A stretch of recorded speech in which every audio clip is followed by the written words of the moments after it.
Ketahanan pangan suatu negara dinilai tercapai ketika semua orang di negara tersebut di setiap waktu memiliki akses secara fisik dan ekonomi terhadap makanan. Secara berkala, Food and Agriculture Organization (FAO) mempublikasi data terkait atas kondisi banyak negara, antara lain berupa Global Food Security Index (GFSI). 4 komponen yang diukur dalam indeks tersebut adalah 1. Keterjangkauan, 2. Ketersediaan, 3. Kualitas dan keamanan, yang keempat adalah keberlanjutan dan adaptasi pangan. Dari data 10 tahun terakhir menurut sensus penduduk, maka kebijakan yang sudah berlangsung selama era pemerintahan Jokowi adalah kebijakan yang tidak mendukung ketahanan pangan dan malah meningkatkan kerawanan pangan. Maka diperlukan perubahan yang sangat paradigmatis.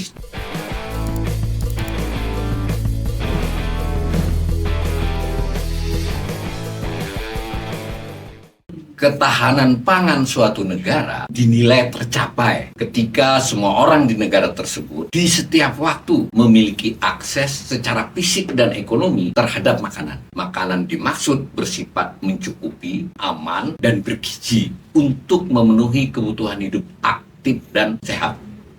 Secara berkala, Food and Agriculture Organization (FAO), suatu organisasi internasional, mempublikasi data terkait atas kondisi banyak negara, antara lain berupa Indeks Ketahanan Pangan Global atau Global Food Security Index (GFSI). 4 komponen yang diukur dalam indeks tersebut adalah 1. Keterjangkauan, 2. Ketersediaan, 3. Kualitas dan keamanan, yang keempat adalah keberlanjutan dan adaptasi pangan.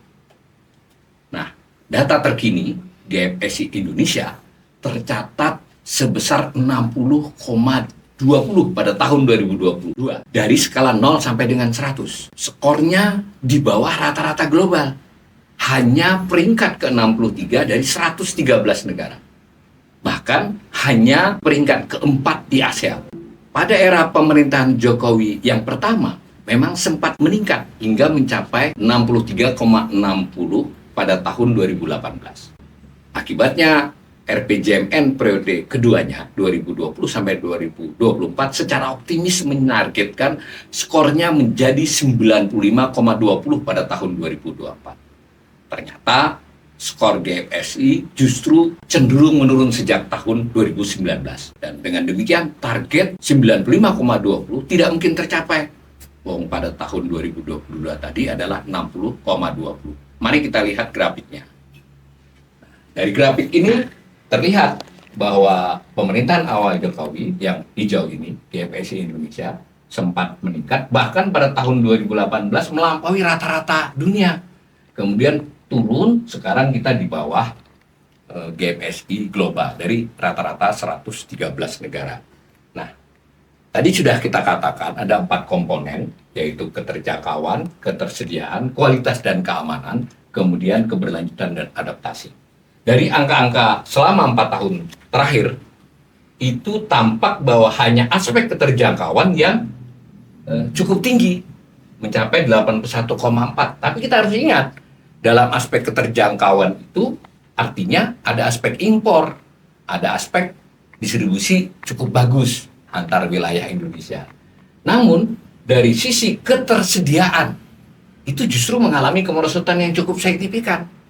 Dan yang lebih utama lagi, apa yang disebut dengan keberlanjutan dan adaptasi. Komponen dari ketahanan itu ya, itu yang paling rendah, di bawah 50. Apa maksudnya? Artinya ke depan, dengan ketersediaan dan terutama dalam komponen keberlanjutan dan adaptasi ini, ancaman, kerawanan, kerentanan pangan di depan makin konkret. Sekedar informasi, pengertian adaptasi itu artinya kemungkinan penduduk melakukan perubahan-perubahan pola konsumsi makanan. Itu juga terbilang rendah untuk kasus Indonesia.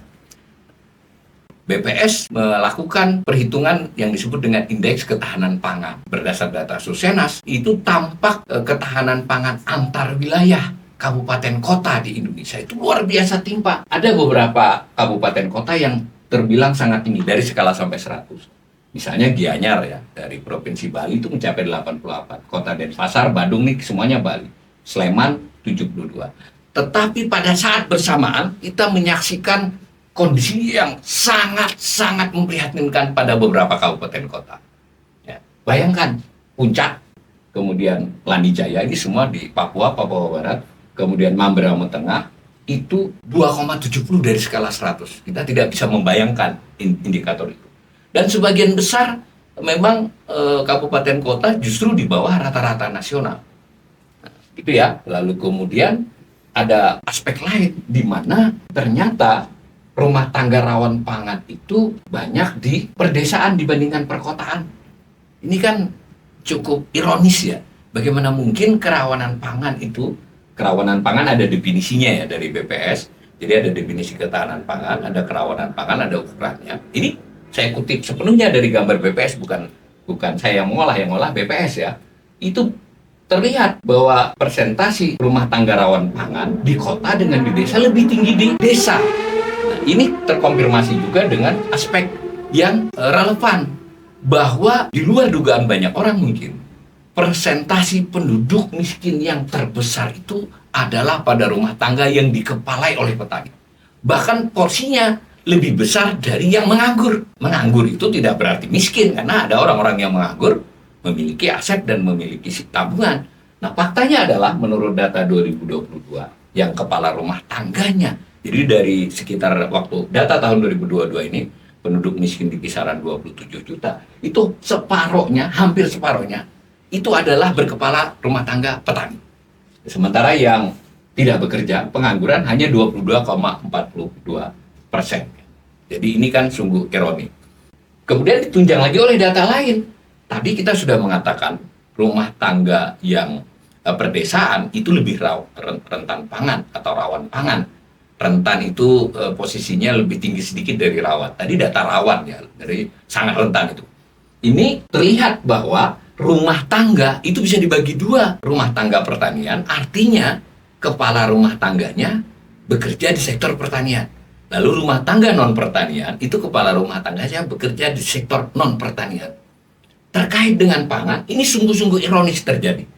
Bahwa rumah tangga pertanian, kita singkat RTP, itu 10,78% yang rentan pangan. Sementara yang non rumah tangga pertanian cuma 7,28. Sedangkan secara nasional 7,87. Jadi rumah tangga petani lebih rentan dibandingkan non petani. Dengan uraian di atas, tampak bahwa Indonesia memiliki masalah serius dengan ketahanan pangan. Lebih serius lagi pada soal kerawanan pangan. Jadi secara total kita menunjukkan tingkat ketahanan yang belum terlalu kuat, hanya 60-an dari skor 100. Dari sisi yang lebih spesifik yaitu kerawanan. Rawan ini lebih, skalanya lebih besar daripada rentannya. Tidak sekedar rentan, tapi rawan. Itu hampir sama dengan tingkat kemiskinan. Jadi kalau di sini tingkat kemiskinan di kisaran 9,58% dari jumlah penduduk pada tahun 2022, sedangkan yang rawan pangan itu mencapai 7,87%. Jangan melihat persennya, itu berarti menyangkut kira-kira 22-23 juta jiwa. Terbayang tidak oleh ibu bapak pemirsa bahwa negeri ini yang punya lahan luas, punya petani yang sangat banyak, lahan yang subur, pemerintah yang relatif stabil, kemudian masyarakat yang cinta damai, tetapi 20 juta lebih dari petani itu masih rawan pangan. Ini akan menjadi agenda serius pemerintahan di masa mendatang. Dari data 10 tahun terakhir menurut sensus penduduk, maka kebijakan yang sudah berlangsung selama era pemerintahan Jokowi ini adalah kebijakan yang tidak mendukung ketahanan pangan, tidak menjamin kecukupan pangan buat penduduk, dan malah meningkatkan kerawanan pangan. Maka diperlukan perubahan yang sangat paradigmatis dan konsisten di masa mendatang.